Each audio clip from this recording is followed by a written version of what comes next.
Hola a todas y todos. Esta es la segunda webconferencia del curso Geografía Histórica. Entonces empezamos a grabar para los estudiantes que no pudieron asistir para que la puedan consultar cuando lo necesiten. Bueno, voy a compartir pantalla.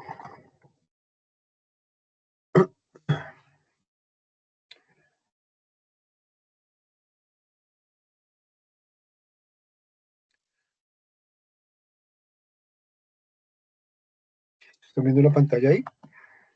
Hola, bueno, la presentación.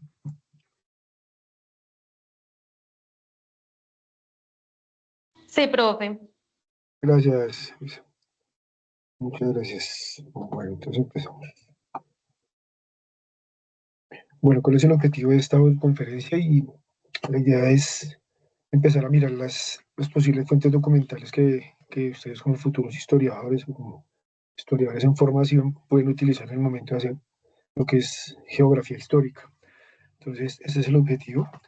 Y vamos a mirar entonces que, y ya revisaron las lecturas de esta fase 2, se van a poder dar cuenta que se van a trabajar lo que es la cartografía, los mapas, ¿no? Entonces vamos a tener tres autores, vamos a tener a John Brian Harley, a Harvey y a Lucía Duque, profesora de la Universidad Nacional, eh, que trabajan lo que es la cartografía y el poder, digamos, que tiene la representación del espacio geográfico, ¿no? Entonces, en primera medida, eh, vamos a mirar aquí el trabajo de Harley, que es el libro La nueva naturaleza de los mapas, es uno de los textos que se va a trabajar. Es una obra del 2005 y este trabajo reflexiona sobre la naturaleza de los mapas, el rol en la representación de la realidad en la que nosotros vivimos, ¿no? Y cómo el uso de los mapas y el significado de estos se ha transformado a lo largo del tiempo, se han ido transformando, ¿no? Entonces vamos a mirar los mapas antiguos y las primeras representaciones del espacio geográfico y vamos a mirar en las representaciones de ahora que son satelitales y mucho más exactas, digámoslo así, ha venido cambiando y se ha venido transformando, ¿no? De acuerdo al uso de las tecnologías también. Pero también hay que eh, mirar eh, esos mapas y esas representaciones también que nos quieren decir, ¿no? Que indican y que callan. Y eso es muy importante. Eh, en este trabajo de Harley, voy a hacer una pequeña como una entrada a cada uno de los textos que se van a trabajar y luego explico la actividad o lo que sea, la actividad que se va a llevar a cabo en esta fase 3, ¿no? Perdón, fase 3, no decimos fase 3. Entonces, digamos que los capítulos que se van a trabajar en el libro bueno, en el texto de Harley es el capítulo 1, el capítulo 2, creo que es, y el capítulo 3, si no estoy mal. No me acuerdo bien, pero sí, el capítulo 1, 2 y 3 del libro de John Brian Harley. Entonces, en el capítulo 1, Harley lo que hace es eh, indica que los mapas son constructos sociales y culturales. Entonces introduce la idea de que esos mapas no son representaciones neutrales de esa realidad que nosotros queremos estar viendo, ¿no? O sea, como todos los documentos, como todo lo que vamos a analizar como historiadores, de aquí en adelante, tenemos que verlo con, digamos, con un ojo crítico, tenemos que analizarlo críticamente. Y no todo es neutral, todo tiene un sesgo, todo tiene una una influencia, de acuerdo al contexto en el que se creó, de acuerdo a la persona o al individuo, al académico que lo creó, ¿no? Lógicamente, cada uno de esos documentos, ya sean archivos, cartas, fotografías, eh, videos, mapas, todo eso que nosotros vamos a utilizar como fuentes, hay que extractar lo que nos sirve, digamos, lo que, lo que se necesita para la investigación, pero hay que mirar también qué tipo de, eh, qué tipo de influencia tienen esos documentos. En este caso, pues estamos hablando de la cartografía y los mapas. Entonces, Harley nos dice que los mapas no son representaciones neutrales de la realidad, sino que son productos de una sociedad o de un entorno social, cultural y político que están influidos, ¿no? Por ideologías, por intereses y por perspectivas de quienes los crean, ¿no? Los mapas, según Harley, son interpretaciones del mundo y están, digamos, están imbuidos de valores y decisiones conscientes y también inconscientes, que muchas veces hay decisiones inconscientes que no se, o sea, no se tienen en cuenta para desarrollar un mapa, ¿no? Eh,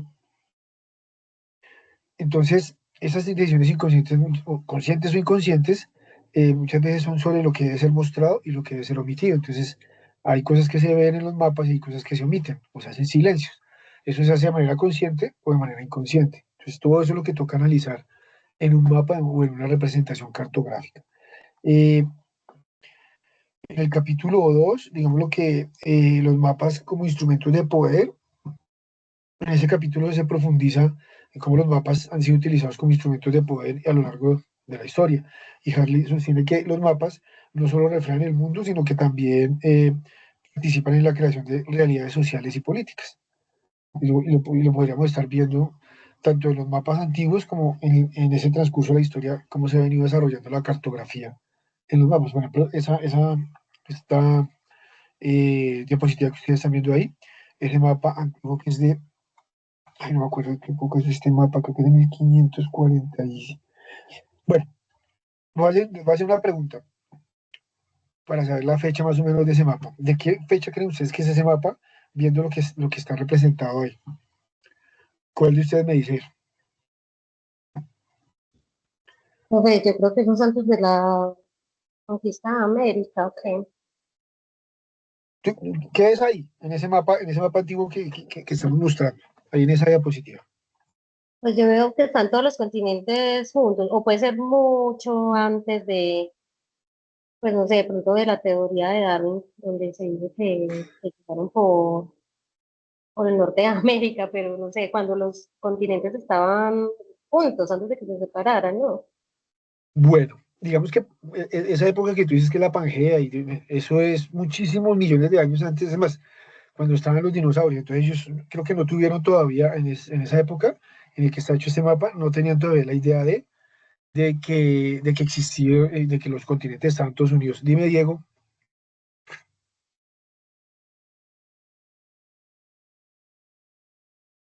Aló, ¿me escuchan? Sí, ahí te escuchamos, Diego. Pues ese mapa es como de los 1200, según yo recuerdo, por ahí esa época medieval. Eso se trata acerca de esas caras que están ahí, representan creo que los vientos. Ujú. Me parece que era la representación que dio el cartógrafo, ahorita no me acuerdo cuál cartógrafo fue.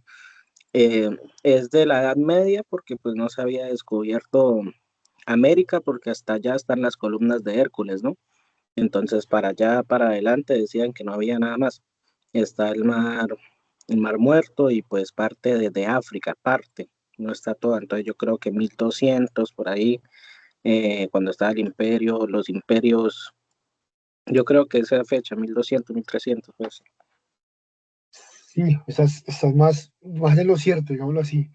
Precisamente pues porque aquí vemos que no hay más allá, o sea, es la hora que no se ha encontrado América, no se ha hecho todo digamos, todo el,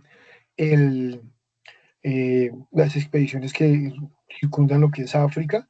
Entonces tenemos lo que ellos conocían para esa época, que era Europa, el norte de África, todo lo que es el oriente, todo lo que es el oriente, está aquí la península ibérica, lo que es la India, lo que se conocía de China, bueno, de toda esta zona, ¿listo? Entonces sí, más o menos serían 1200, 1300 más o menos, es antes, y lo de las columnas de Hércules, que hace parte del escudo de España, ¿no? Precisamente pues porque como eso, esa parte de España y se creía que ahí se acababa, digamos, de ahí para allá era algo desconocido y que no se sabía que existía, pues no había más mar y más mundo, ¿no? Entonces, sí, muy bien. Pero mira toda la información que nos puede dar un mapa de cierta época, ¿no? El contexto es en el que se hizo, ¿no? Vimos que los vientos que soplaban, y eso que lo pintaron los monstruos, circundaban, pues, hay otros mapas que sí pintan todos los monstruos que circundan el, digamos, el territorio conocido. Entonces, eso que nos dice Harley, que son instrumentos de poder, también pues nos está demostrando qué es lo que conocen y según lo que ellos conocen, pues así mismo se reparten y se utilizan pues dentro de esa, dentro de esa lógica política, ¿no?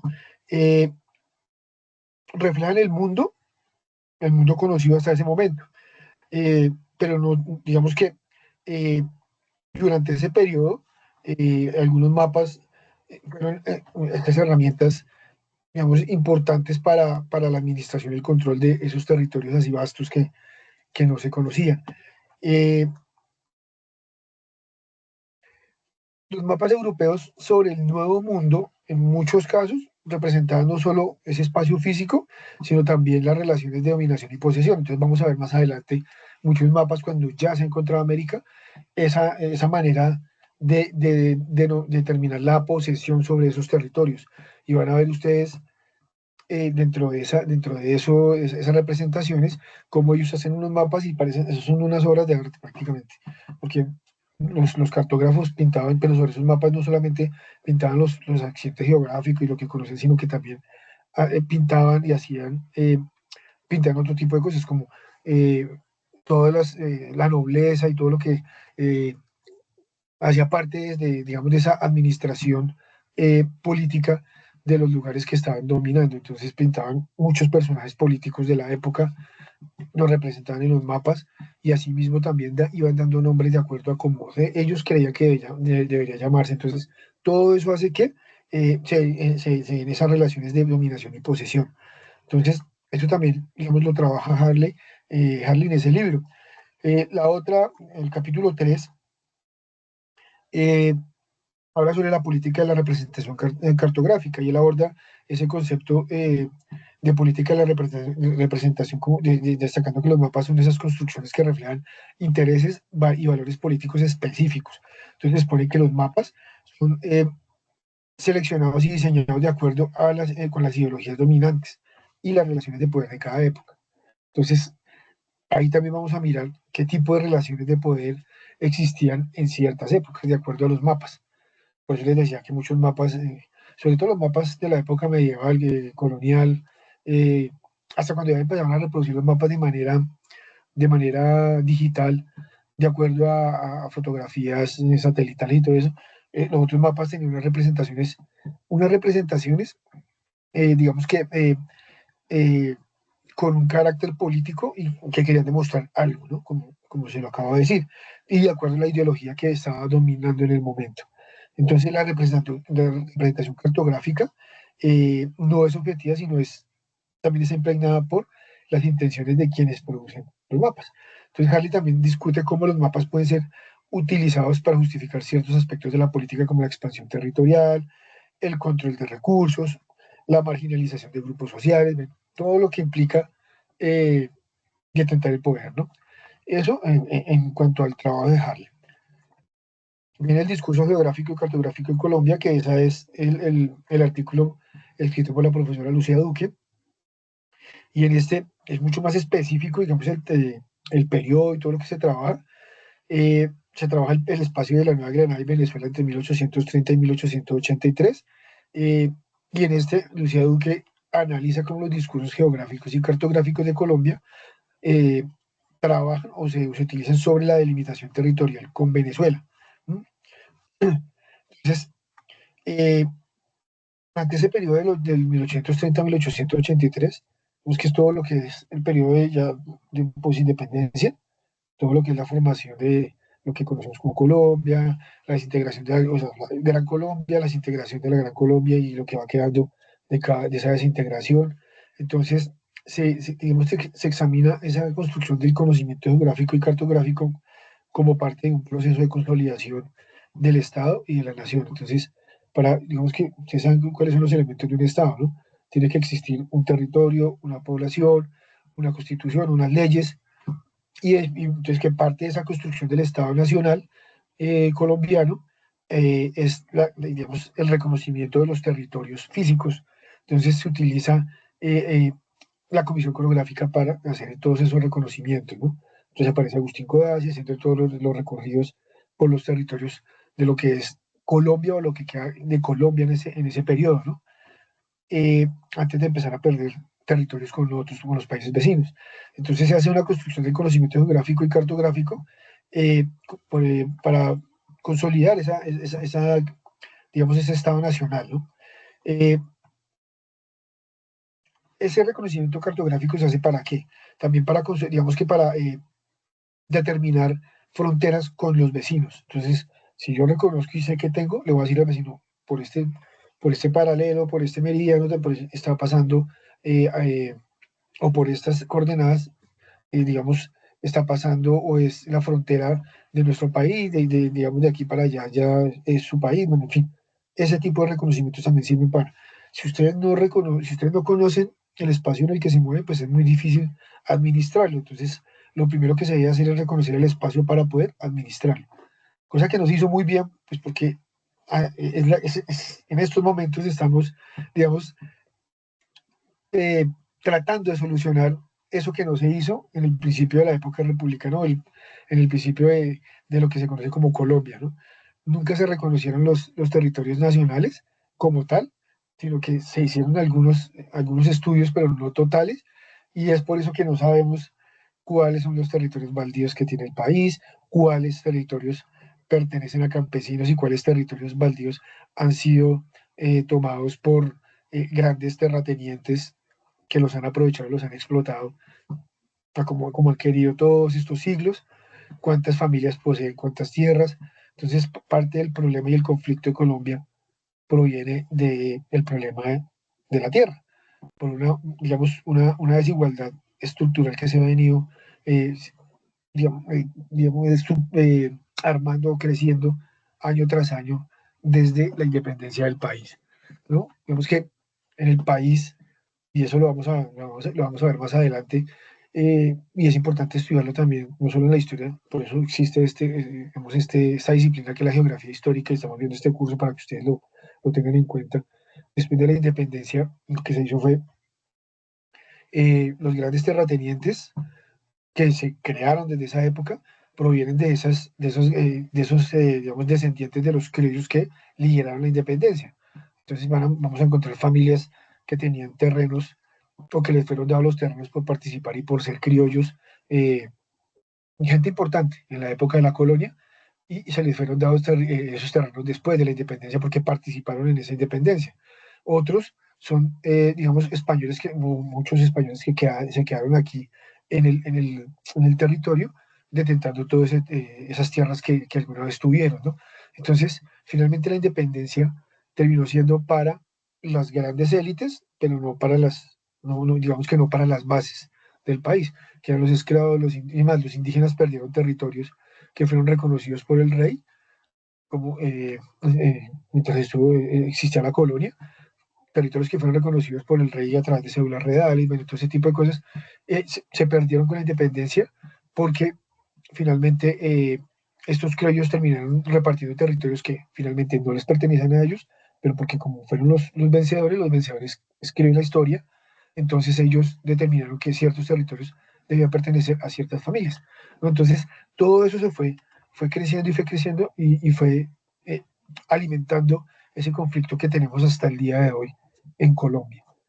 El problema de la mala distribución de la tierra. ¿Por qué hay una mala distribución de la tierra? Porque no conocíamos o no se conocía el territorio en el momento en que el país fue independiente.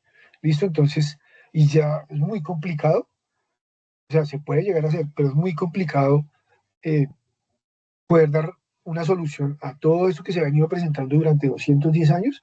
Es muy complicado solucionarlo en un tiempo tan corto, ¿no? O sea, de 210 años y en 4 años solucionar todos esos problemas de tierra porque ya hay tanta gente apoderada de tanta tierra que no les conviene que se soluciona esto, ¿no? Entonces, eh,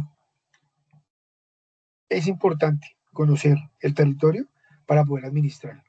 ¿Listo? Y por eso este texto de la profesora Lucía Duque indica que la cartografía y el conocimiento geográfico hace parte de ese proceso de consolidación del Estado y de la nación. Entonces, y también se reconocen los errores que se tuvieron en el momento en que estos territorios no, digamos, no se hizo una reconstrucción cartográfica y geográfica del territorio nacional de una manera correcta, ¿no? Entonces, digamos, este trabajo de Lucía Duque lo que nos indica es que los mapas y los informes geográficos son discursos oficiales, ¿no? Que influyen en la percepción y la definición de los límites de un país, ¿vale? Entonces, nos muestran cómo los recursos fueron utilizados para dar forma a las fronteras nacionales, justificar la posición de territorios disputados también. Me cierran el micrófono, por favor, gracias. También se discute cómo los distintos actores políticos y científicos. ¿Pueden cerrar el micrófono, por favor? Gracias.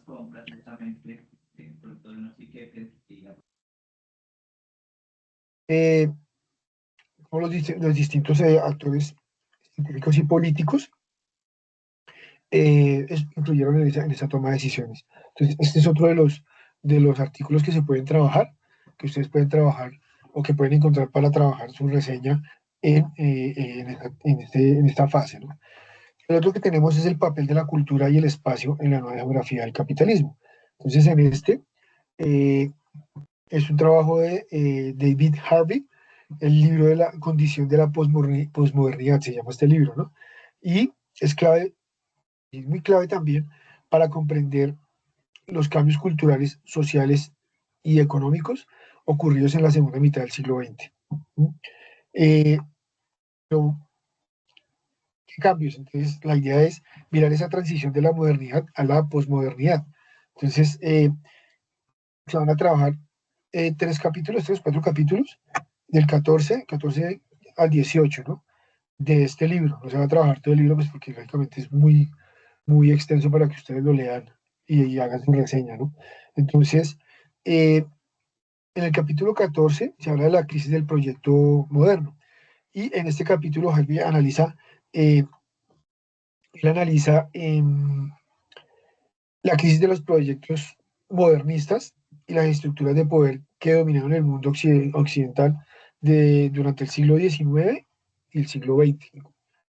Entonces, ¿qué tipo de economías y políticas e ideologías se manejaron durante el siglo XIX y el siglo XX? Vamos a mirar el siglo XIX, lo que fue como el auge del capitalismo, y el siglo XX cómo es, y hasta la primera mitad del siglo XX, cómo se dan las guerras, guerras imperiales, cómo se dan esas crisis, digamos, de gobernanza en muchos, o en Europa, pues, que todos nos centramos en Europa y Estados Unidos, y todo lo que sucede en Europa y Estados Unidos, que también afecta el resto del mundo, ¿no? Entonces, a mí como la modernidad con sus valores, esos valores de progreso, razón y ciencia entran en una fase de agotamiento debido a esas contradicciones que se vienen presentando eh, con respecto al capitalismo avanzado, ¿no? Entonces, ese no logra, o sea, este sistema tampoco logra eh, dar solución o resolver las desigualdades sociales y económicas que viene presentando el mundo a través del tiempo, la humanidad a través del tiempo, ¿no? Entonces, la crisis del proyecto moderno se ve reflejada en ese desencanto de las promesas de emancipación y de desarrollo que la modernidad había impulsado. Entonces, ¿cuál fue la idea del nacimiento del capitalismo? Pues que iba a haber un libre mercado, que iba a existir una libre competencia, pero que había una mano invisible que controlaba todo, que todo el mundo podía tener, digamos, y hay un libro que se llama, La riqueza de los pueblos, donde indican que los que trabajan, pues, si trabajan fuerte van a tener riqueza, y los que no trabajan pues no van a tener, digamos que esa es la idea con la que se funda el capitalismo, ¿no? Y ustedes mismos se podrán dar cuenta que no el que se trabaja duro y el que se levanta todos los días a trabajar y madruga va a tener la misma riqueza que el que tiene los medios de producción o tiene una empresa, pues digámoslo así para que usted lo entienda mucho más fácil, tiene una empresa eh, que ha venido heredando de generación en generación. Ellos no se van a, digamos, a esforzar tanto trabajando como si el empleado que madruga, se va a su trabajo, trabaja fuerte sus 8 horas y vuelve y apenas tiene un salario que medio lo mantiene, ¿no? Mientras los otros sí ganan y ganan mucho más de lo que se esfuerzan. Entonces el esfuerzo en el trabajo no indica que todos vamos a ser millonarios, sino que hay otros factores que influyen en eso. Entonces todo ese desencanto de ese sistema hace que se presente digamos, que se dé una crisis en ese proyecto de la modernidad, ¿no? Y desencanta con esos problemas esas promesas digamos, de desarrollo que había impulsado la modernidad y todo ese ideal del sistema capitalista que conocemos ahora. Entonces, en ese capítulo 15 de este libro, que ustedes pueden leer, el posmodernismo aparece como una respuesta, ¿no? El posmodernismo como respuesta. Y en ese capítulo, Harvey presenta el posmodernismo como una respuesta a la crisis de la modernidad, que es el posmodernismo, es un movimiento cultural, filosófico y artístico que surge como una crítica al optimismo de las certezas de esa modernidad y rechaza esa, digamos, la visión totalizante y propone una multiplicidad de perspectivas y narrativas para, digamos, eh, no caer en el desencanto del modernismo. Entonces, el postmodernismo se caracteriza por ser escéptico ante los grandes relatos, eh, se, se enfatiza, digamos, enfatiza en eso que es fragmentario y lo que es efímero, y el interés por lo subjetivo, ¿no? Que es relativo. Exacto, exacto, Diego. Ese también el concepto de la época contemporánea. Bueno, te doy en tu comentario. Harvey también señala que la posmodernidad está vinculada a la transformación, a transformaciones en la economía global, como la expansión del capital financiero, la deslocalización de la producción, que es lo que más conocemos ahorita, ¿no? Esa deslocalización de la producción, que es trasladar, las grandes multinacionales trasladan todas sus empresas y su producción a ciudades o a países donde la mano de obra es más barata. Entonces, por ejemplo, eh, los tenis y los balones y la ropa deportiva ya no, a días no se produce en Alemania, sino se produce en Indonesia. ¿Sí me entender? Todo es porque la mano de obra es más barata por ciertas políticas económicas permisivas de estos países, ¿no? Que le permiten a esas multinacionales dar trabajo, pero ¿a qué costo dan ese trabajo, ¿no? A la explotación laboral de los trabajadores. Entonces, todo eso hace que se venga dando ese tipo de esa expansión del capital financiero a través del planeta. Entonces, todo eso lo expone Harvey en este capítulo, en el libro que pues que hubo en esas lecturas que ustedes pueden hacer ahí del curso, ¿no? En el capítulo 16, él habla del cambio cultural y la transformación económica. Entonces, Harvey en este capítulo explora esas conexiones entre los cambios culturales de la posmodernidad y las transformaciones económicas globales. Entonces, argumenta que ese capitalismo neoliberal que emergió a partir de la década de los 70 y los 80, sí, 70 y 80, eh, promueve esa reestructuración económica que impone, o impulsa, perdón, que impulsa nuevas formas de consumo. También promueve el individualismo y la flexibilización laboral. Entonces, todo eso que estamos viendo ahorita exacerbado es producto de ese, digamos, de ese capitalismo neoliberal que emerge a partir de entre los 70 y los 80. ¿De dónde emerge ese capitalismo neoliberal? Bueno, no creo que ustedes han conocido más o menos, el valor de la tierra, pero digamos que es una sobreexplotación en sentido industrial, sobreexplotación, sobreproducción en sentido industrial, ¿no? Ese capitalismo neoliberal que les decía surge de un periodo en el que en Inglaterra y Estados Unidos surgen unas figuras políticas, ¿no? Está como una crisis petrolera del Medio Oriente, entonces Estados Unidos entra en una crisis así como, ¿no? Entonces aparecen personajes como Ronald Reagan y en Inglaterra aparece Margaret Thatcher y aparecen unas escuelas económicas que también impulsan y dicen que el estado de bienestar que se promovía o que promovieron para dar solución a la posguerra en Estados Unidos, pues que eso no servía mucho, que lo que se necesitaba era que se produjera y que se produjera riqueza, pero no se sabía qué costo. Entonces, que el Estado no podía estar eh, solventando a toda hora todo, digamos, todo el dinero. Entonces, que la, la privatización de ciertas entidades, de ciertas empresas, de ciertos servicios, iba a hacer que se diera lo que les decía, una competencia, pero que eso también se iba a regular, ¿no? Pero entonces, ese capitalismo neoliberal lo que indica es eh, que la empresa privada es mucho más eficiente que la empresa pública, que produce más ganancia la empresa privada que la empresa pública. ¿Sí? Entonces, se empieza a crear ese modelo económico, que en primer lugar donde se implementa ese modelo económico es Chile, con la dictadura de Pinochet. Con la caída de Allende, entra Pinochet, que es apoyado por Ronald Reagan y por Margaret Thatcher, y se empieza a implementar el modelo neoliberal de economía en Chile, modelo que después se fue expandiendo por toda Latinoamérica. Entonces, si ustedes van a mirar el modelo de salud de EPS y todo ese tipo de cosas, empezó en Chile. El modelo de fondos privados de pensión, que empezó en Chile. Todo eso se empezó ahí, de acuerdo a un experimento que se gestó desde Estados Unidos e Inglaterra en la época de los 70s, 80s. ¿Indicado por quién? Por una organización que se llama el Consenso de Washington, que digamos que determinó esas políticas económicas en ese momento para lo que era Latinoamérica. ¿Para qué? Para eh, dar solución, a la crisis petrolera que se dio en el Medio Oriente.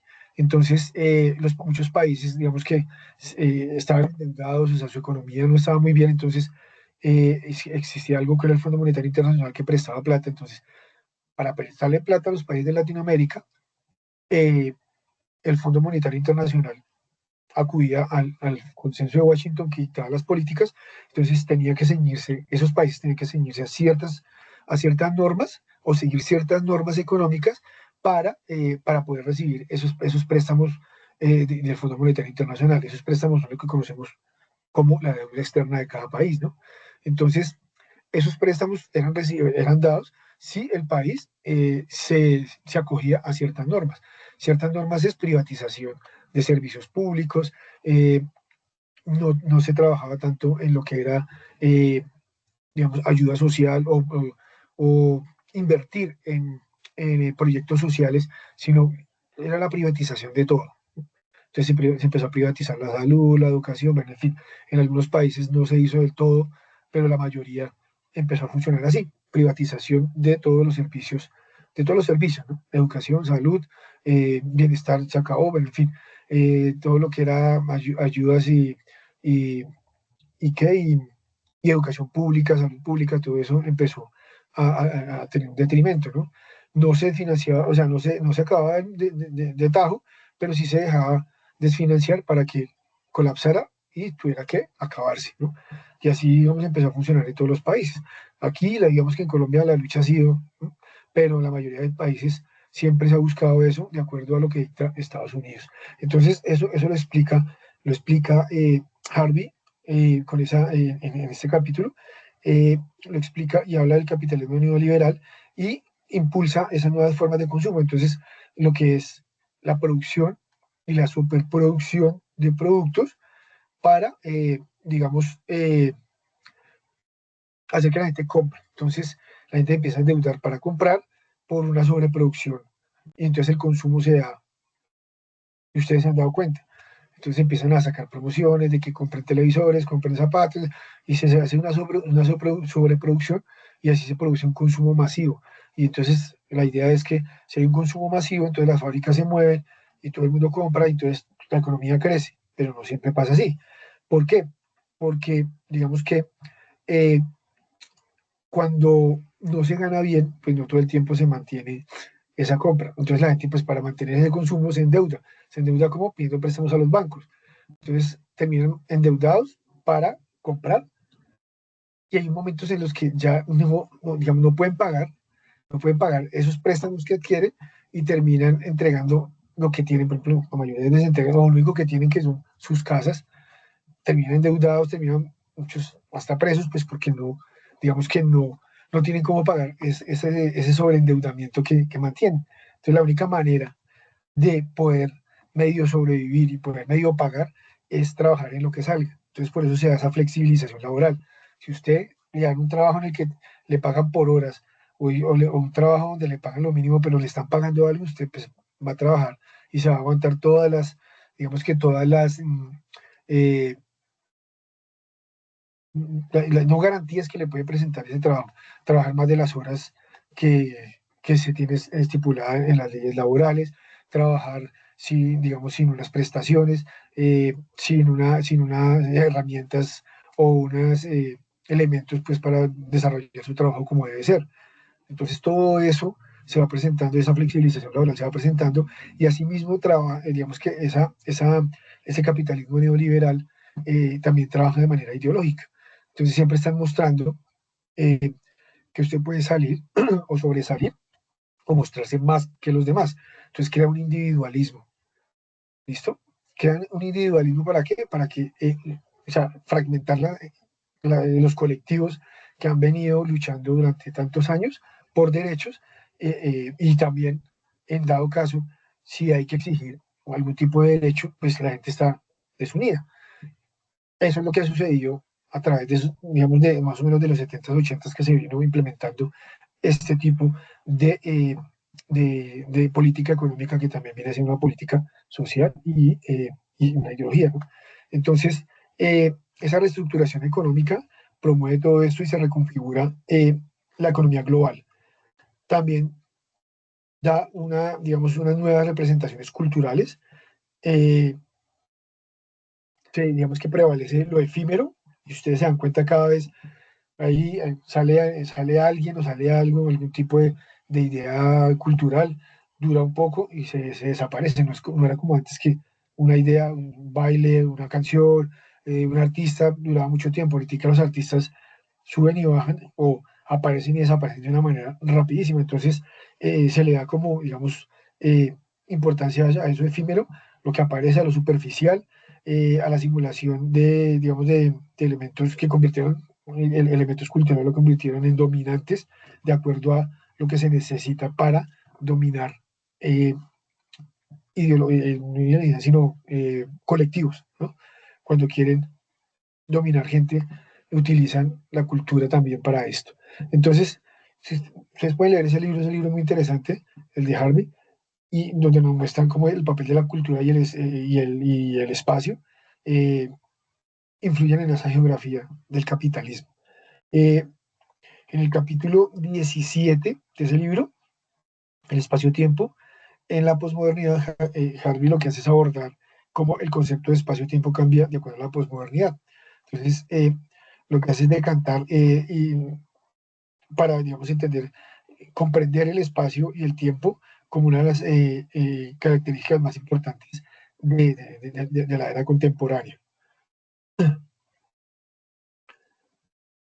El Renacimiento, eh, sí, digamos que el Renacimiento lo que hace es como tratar pero ese Renacimiento, es decir, el Renacimiento es como de esa etapa donde la cultura lo que hace es traer a esa idea de la época eh, clásica de los griegos, traer otra vez como esa cultura,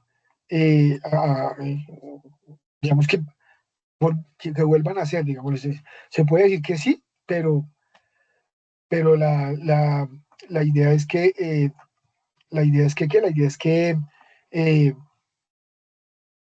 eh, aquí no está trayendo como una cultura, hay un renacimiento, o sea, la posmodernidad lo que hace es como responder a todo eso que se venía dando del capitalismo, del detrimento pues de la humanidad en cuanto a la parte social, cultural, política. ¿Mm? Entonces, Perdón, yo te interrumpo.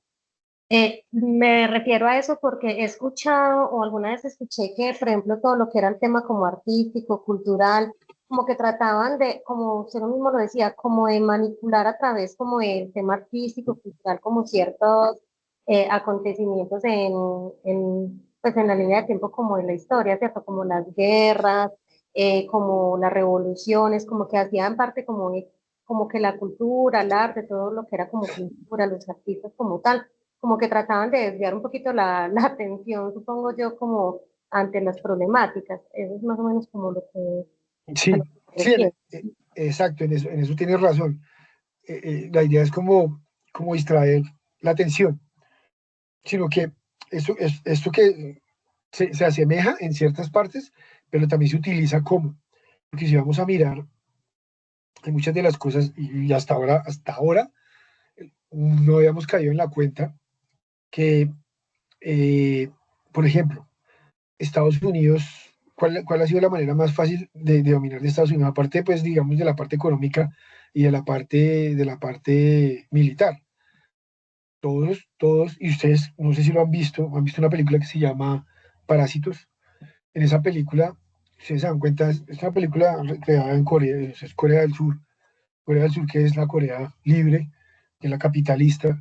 Es un país que ustedes, si ustedes le ponen atención a esa película, ellos quieren vivir como viven en Estados Unidos, y sobre todo las clases altas.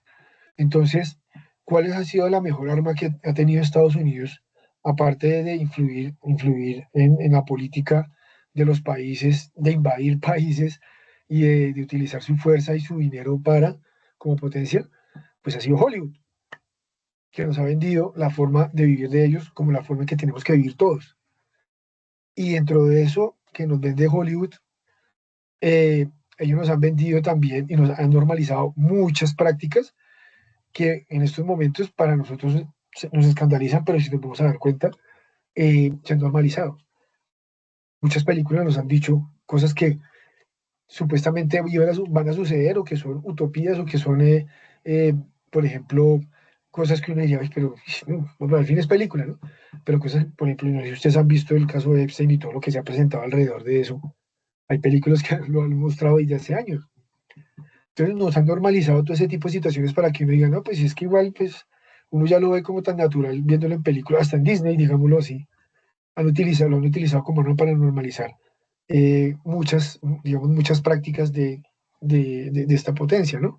Entonces, en la parte cultural, y como tú lo dices, lo que hace, aparte de distraer, es normalizar e influir en la manera de pensar.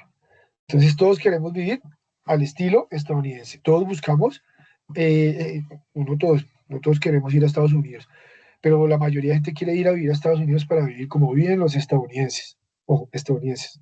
Americanos no, americanos somos todos estadounidenses, ¿listo? Entonces, todos quieren vivir al estilo estadounidense. Entonces, exacto, es que los medios de comunicación son muy influyentes. Y no sé si han leído por ahí, mira que ustedes han leído en Instagram, que el problema no era la falta de información de la humanidad, porque es que realmente ya tenemos toda la información y ya no sabemos ni cuál es la información falsa ni cuál es la información verdadera. Entonces, tampoco no es la falta de información, sino la calidad de la información que estamos manejando. Entonces, ya se mueve tanta información por las redes y por los medios que el ser humano está aturdido de tanta información y ya no sabe ni qué es verdad ni qué es mentira. No sabe discernir. Digamos que de lo importante de la educación es aprender a discernir y aprender a entender qué es, digamos, qué es lo que es verdadero y qué no. Pero como hay tanta información que llega más rápido la información a todos nosotros, y todo eso que les estoy diciendo llega más rápido que lo que podemos nosotros discernir. Entonces, digamos que es un llamado también a ser críticos con toda la información que nos llegue de todo lado, ¿no? Entender que no todo, y hay que empezar a mirar qué es tan cierto y qué no. ¿Listo? Entonces, todo eso digamos que sí es, digamos, a la velocidad de esta época, es como lo que se quería hacer en el Renacimiento, que era influir, distraer de muchas cosas y que la gente pensara en otro tipo de situaciones desde la cultura. Aquí está sucediendo lo mismo, pero entonces a una velocidad mucho más rápida, ¿no? Entonces, en los avances de la tecnología y de la información, los transportes, las comunicaciones han reducido las distancias físicas y han acelerado ese ritmo de la vida cotidiana de todos nosotros. Entonces la globalización que se viene presentando en estos momentos, eh, y digamos, esa instantaneidad de la información han transformado la forma en que las personas experimentan el mundo en estos momentos. Digamos que han modificado esa percepción de la distancia, del tiempo, de la relación con los otros. Entonces, todo eso lo trabaja Hardy en ese capítulo 17. Y el capítulo 18 de ese mismo trabajo, que se llama El papel de la cultura y el espacio en la nueva geografía del capitalismo, digamos que Harvey se centra como en el capitalismo como tal y en esa fase del posmodernismo. Entonces, redefine esas relaciones entre el espacio y la cultura y señala que hay una reestructuración económica del capitalismo neoliberal que ha dado lugar a nuevas formas de organización espacial, cultural. Las ciudades también, digamos que las ciudades se han venido reestructurando también como ciudades globales y la proliferación de culturas de consumo. Claro, como hay tanta información que le está llegando a uno, dígame, de todo lo que ustedes vean, cuánta información de comprar cosas le llegan a ustedes en sus redes. Todo eso lo está bombardeando uno todo. Entonces hay una, digamos, una hiperinformación del consumo que lo aturde a uno. Y en algún momento uno termina comprando algo porque de todo lo que le llega termina influyéndolo y uno termina comprando algo, ¿no? Entonces todo eso influye. Entonces a nivel geográfico también la globalización digamos, ha desafiado esas nociones tradicionales de lo que es el territorio. Entonces que en el plano cultural la estética posmoderna se ha convertido en un vehículo para, digamos, la expansión de esas relaciones de mercado y la creación de nuevas identidades. Entonces, digo, esas relaciones de mercado y la creación de nuevas identidades es parte, digamos, esa consecuencia de esa globalización. Entonces, antes de que existieran las comunicaciones así rápidas, uno pues se demoraba en llegar a la televisión, que era lo que, digamos que lo visual, que es lo que más lo influye a uno, le llegaba a uno mucho después ciertas culturas retiradas de lo de donde vive uno. Ahora la información está llegando tan rápido que ya uno sabe y todo el mundo quiere, digamos, comparte la cultura y comparte todo lo, digamos, lo que vive, todo lo que siente en un momento. Entonces, hablamos del K-pop, que es, por ejemplo, es una tendencia de pop coreano, pero que está regada por todo el mundo en algún momento y todos, los adolescentes y todos quieren escuchar y vivir y crecer y vestirse como se visten esas estrellas, o el reggaetón, también todos quieren vestirse, todo ese tipo, entonces todo eso hace que esas nuevas identidades se den a nivel global.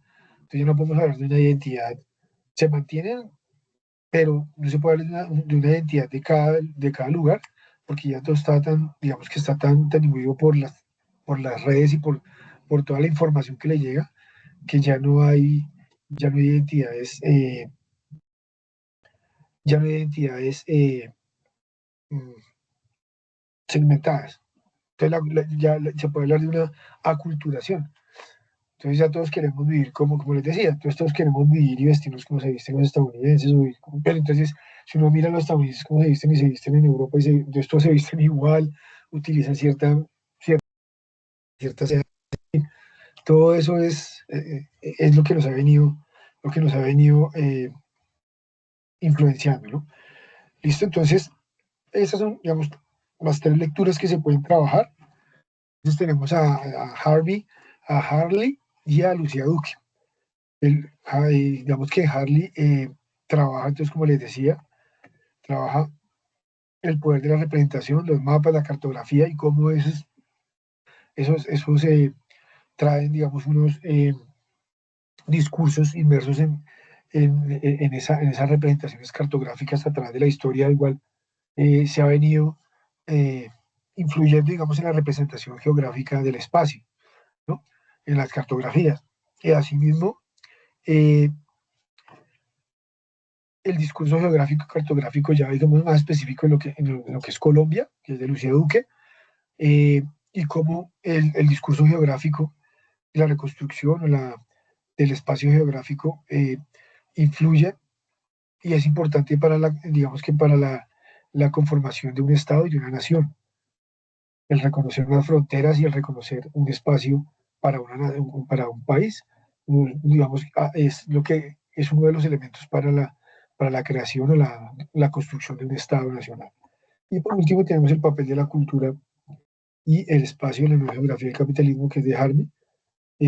Son 4 capítulos que se van a leer de ahí, y ahí trabajamos ya lo que es el modelo económico, cómo influye en el espacio geográfico, cómo influye en la cultura, cómo influye en el espacio, en el tiempo y en la humanidad como tal, en el ser humano como tal. ¿Listo? Estas son las tres lecturas. Con respecto a la actividad que vamos a trabajar en esta fase 2, entonces vamos a hacer la lectura, cualquiera de esas tres que ustedes quieran hacer.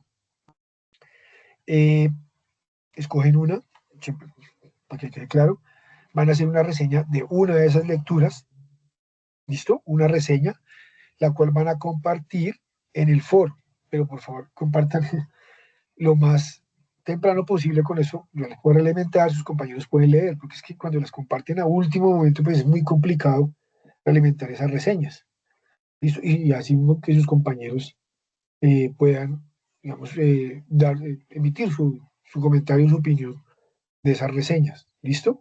Entonces, por favor, lo más pronto posible, no dejar para el último día, los dos últimos días, porque es más complicado, ¿listo?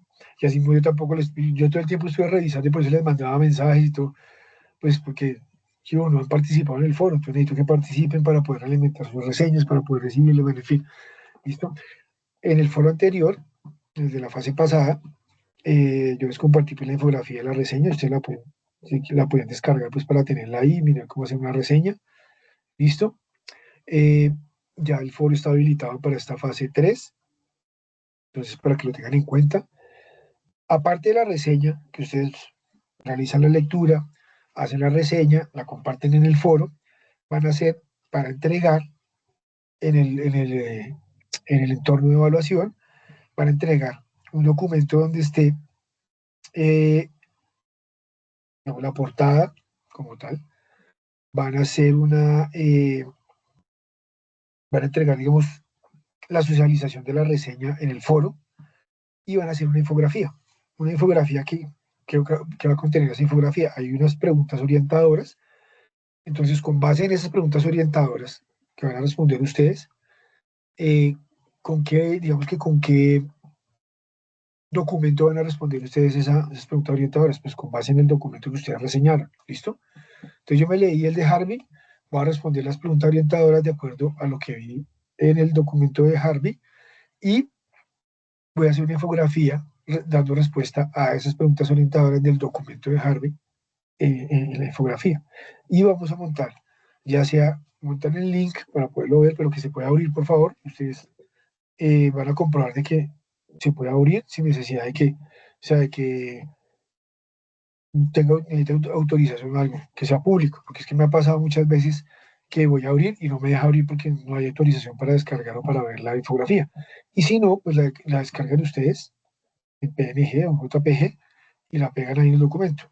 ¿Por qué les digo y por qué dice que documento Word? Porque es que digamos que el Word es mucho más fácil para hacer anotaciones a ustedes que el PDF. Yo sé que el PDF pesa menos, ¿listo? Pero igual, sí tienen problemas por la capacidad y no lo recibe el Word porque es muy pesado, no es listo un PDF. Pero la idea es que es un Word para que yo les pueda hacer anotaciones, porque a mí me gusta revisar sus documentos y hacer anotaciones en el documento. En el PDF es mucho más cansón porque no les puedo corregir ortografía, bueno, todo ese tipo de cosas. ¿Listo? Entonces, la idea es que sea Word. Si no puede por la capacidad, entonces monten el PDF. ¿Listo? Entonces, en ese entorno de evaluación que van a montar ustedes, el documento con la portada, van a entregar ahí también lo que les pide la guía, ¿no? Que sea una introducción, van a montar ahí la socialización de la reseña, o la reseña que la quieren montar ahí también. Entonces, que la reseña ya tuvo que haber sido montada en el foro para que yo la haya revisado, ¿listo? Y realimentado. El link o la infografía, unas conclusiones que les dejó el desarrollo de la actividad. Y por último, en la guía, no, pues que la infografía ustedes no, o sea, digamos que ahí está, hay una infografía que les puse a ustedes de cómo desarrollar la actividad, pero la infografía o sea, ¿cuáles son las características de una infografía? Ustedes, con base en ese texto, van a responder las preguntas y van a organizar.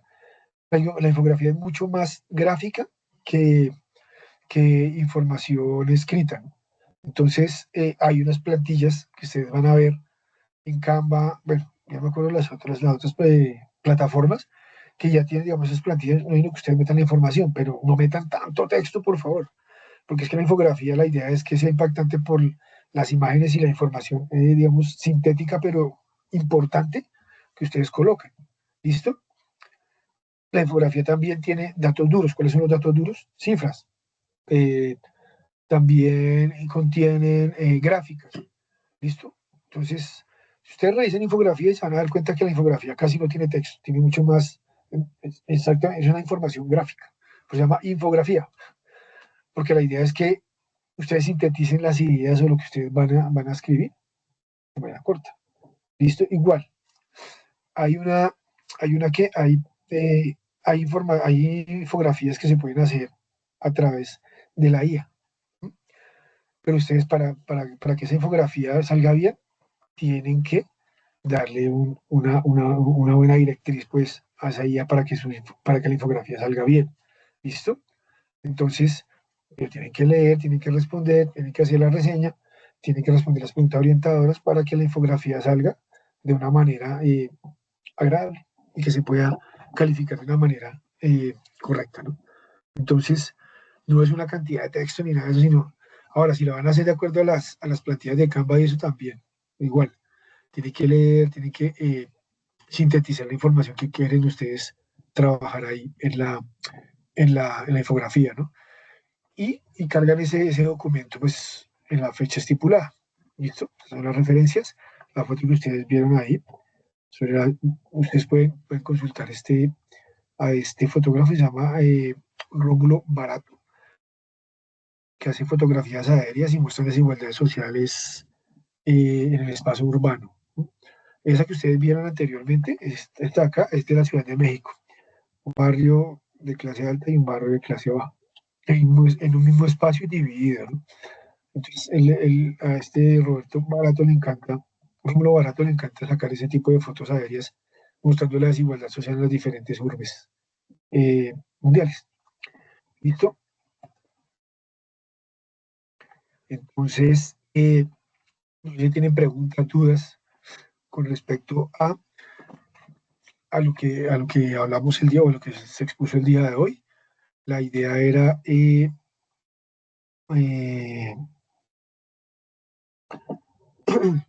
bueno, estoy mirando aquí lo que dice Juliana. La guía se explica. Pues yo sé lo que te dije, Juliana. La guía no explica cómo se hace la infografía. Simplemente eh, tú buscas en las plataformas las plantillas o si vas a utilizar IA, tiene que ser la información bien, digamos, bien, la instrucción bien dada, pues para que la infografía salga como debe salir, ¿no? Porque esto, digamos que ustedes le meten ahí la información, pero no explica más o menos cómo quiere la infografía, les va a salir, bueno, muchas veces no sale como uno espera. ¿Listo? Recuerden que la infografía eh, debe tener, si utilizan el texto, deben tener las referencias, ¿no? Todo está referenciado. Recuerden, la norma ZAPA también para todo esto.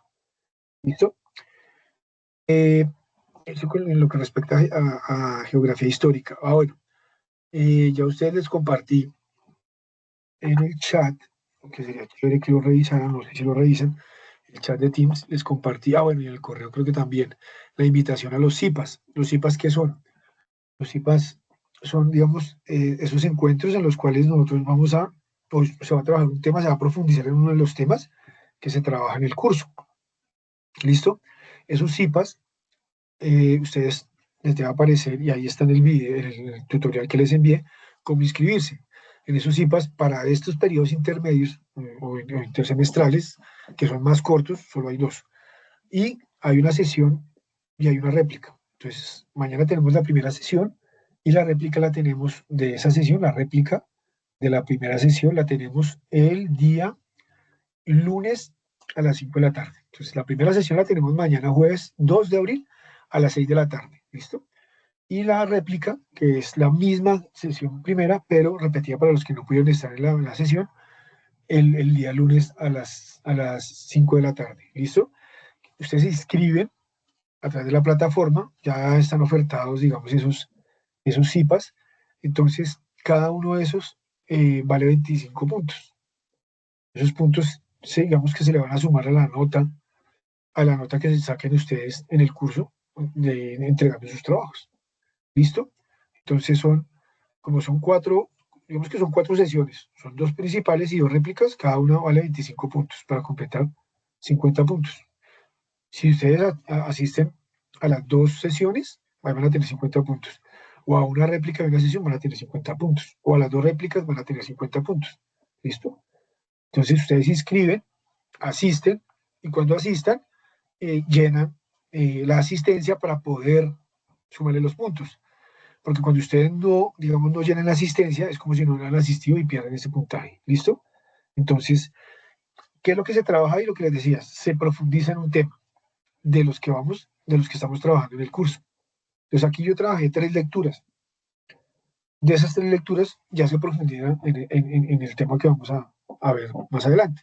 O alguno de los temas, por ejemplo, puede ser de la parte teórica de la geografía histórica. ¿Listo? Igual ahí los CIPAS tienen el tema, bueno, está explicado, o el tema lo indica el título del CIPAS, ¿no? Entonces, para que se inscriban, porque hasta ahora creo que se han inscrito solamente en geografía histórica, solo se ha inscrito una persona. Entonces, por favor, para que asistan a estos CIPAS que son, digamos que son interesantes porque se profundizan en los temas del curso. Es como una clase donde ya vamos a hablar en sí de lo que es un tema específico del curso. El primero el que vamos a ver mañana es sobre los aportes teóricos de la geografía histórica. Entonces vamos a hablar sobre todo de Carl Sauer y digamos, de todos los estudios que ha trabajado, de todo lo que ha hecho él y cómo se enfoca uno y cómo hace uno para hacer investigación en geografía histórica. A ver, Diego. Lo que está diciendo sobre cómo Carl Sauer dicta ciertos puntos eh, para realizar la investigación histórica, ya enfocado, digamos, en el trabajo de él, en los aportes teóricos. Y también de dónde vienen, porque no solamente Carl Sauer, sino de dónde vienen, digamos, eh, aparte de lo que vimos en la primera conferencia que fue Van Ausdal y las escuelas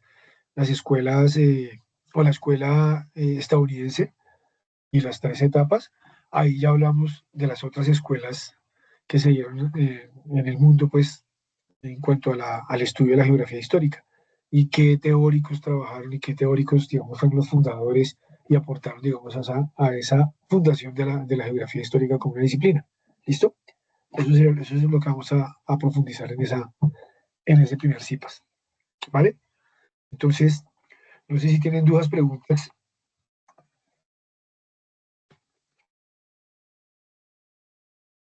No, profe, todo muy claro, muchas gracias.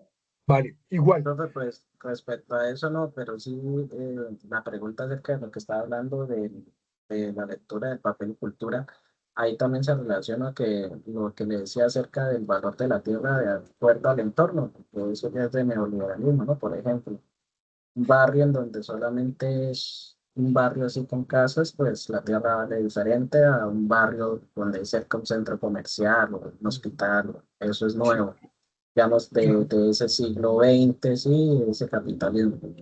Sí, o sea, sí es así, de lo que trata en parte de cultura, ¿no? De cultura y económico que se está hablando. sí, claro. No, y en eso tienes razón. Es más, se puede hablar, eso se llama lo que es la valorización del terreno. Pero es más, y se está presentando en estos momentos donde hay barrios que se prestan para lo que es el turismo, entonces se llama gentrificación.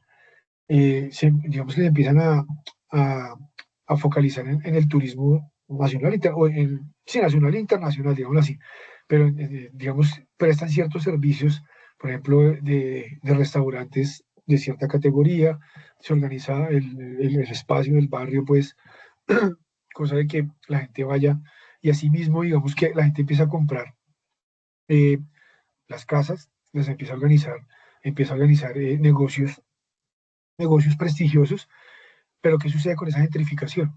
Como se empieza a valorizar el terreno porque es, digamos, comercialmente empieza a coger notoriedad. Entonces, la gente que vivió originalmente en ese barrio ya no puede pagar todo lo que pagaba antes de que el barrio se volviera tan comercial, ¿listo? Entonces, eh, la gente que originalmente vive en esas zonas le toca salir porque no puede mantener el estilo de vida que mantenían antes de que el barrio cogiera, digamos, un prestigio comercial y termina en manos de otras personas. Y son barrios donde el terreno o el valor del terreno, del metro cuadrado, se vuelve carísimo. Sucede, no sé, en el centro de Medellín, hay una zona de Medellín que se vuelve así porque vemos ahí restaurantes muy costosos, existen lo que es apartamentos o casas que las compran para hacer, trabajar con Booking, o hostales y todo ese tipo de cosas, entonces ya la gente que vivía ahí ya no puede vivir, entonces ya se vuelve, el impuesto se vuelve más caro, los servicios se vuelven más caros y todo eso, y se llama gentrificación, que también viene, o sea, en parte, pues digamos que las zonas se valorizan, dejan de ser inseguras, pero asimismo también la gente que vivía en esos barrios y en esas zonas se terminan de desarraigo, porque les toca irse de ahí para otro lado donde puedan vivir. Sí, me Diego. Sí, profe, y respecto al otro tema de que usted habla acerca de las fronteras, creo que actualmente, hace como un año, estuvo otra vez la pelea en pie, que lo que usted habla de hace del siglo XX, creo que hay un tratado, que es el Tratado de la Haya, que es un tratado entre Colombia y no me acuerdo quién más, acerca de una tierra, una parte marítima. Y otro Nicaragua. ejemplo sí, otro ejemplo que hay también es cuando se descubrió hace poquito, hace como el año pasado, petróleo cerca de Venezuela y creo que Guinea, y entonces estaban peleando que eso era parte de Venezuela y demás. Sí, respecto a ese tema que quería preguntarle. Sí, exacto. Esos ¿cómo se llaman? Litigios limítrofes. Por ejemplo, el de Nicaragua con Colombia por San Andrés y Providencia y esas zonas. Eso, o sea, San Andrés y Providencia pertenece a Colombia, ¿por qué? Es más, por una cédula real, desde cuando estaba en la colonia de España, y cuando digamos, todo ese territorio que ahora es de Nicaragua y Panamá, y toda esa zona era de lo que era el nuevo Reino de Granada, que después pasó a ser la Gran Colombia, y después Nicaragua tomó su territorio, Panamá se independizó y ahora es otro país, pero Nicaragua, San Andrés y Providencia quedó siendo parte de Colombia de acuerdo a un tratado que se llama el Guerra Bárcenas. Precisamente ¿por qué? Porque en esa parte que quedó de Nicaragua, las costas de Nicaragua no eran de Nicaragua, sino eran de Colombia.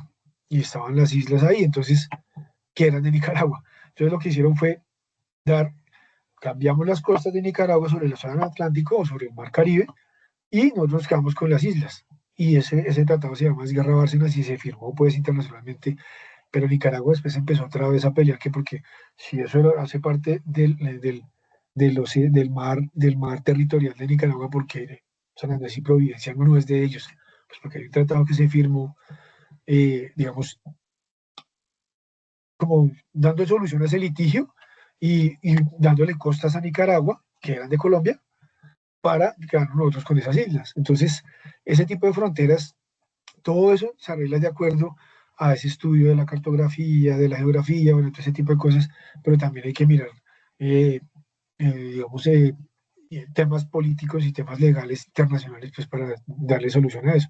Y el otro es el de Venezuela una de las Guyanas, que es una zona que hace rato está en litigio precisamente por problemas fronterizos, que nunca, es decir, creo que nunca, no sé si se dieron solución o no, pues creo que es la Guyana francesa, si no estoy mal, o la Guyana inglesa, una de esas Guyanas, la que está pegada a Venezuela, que no me acuerdo, que tiene frontera con Venezuela y ahí se encontró, digamos, se encontró algo de petróleo.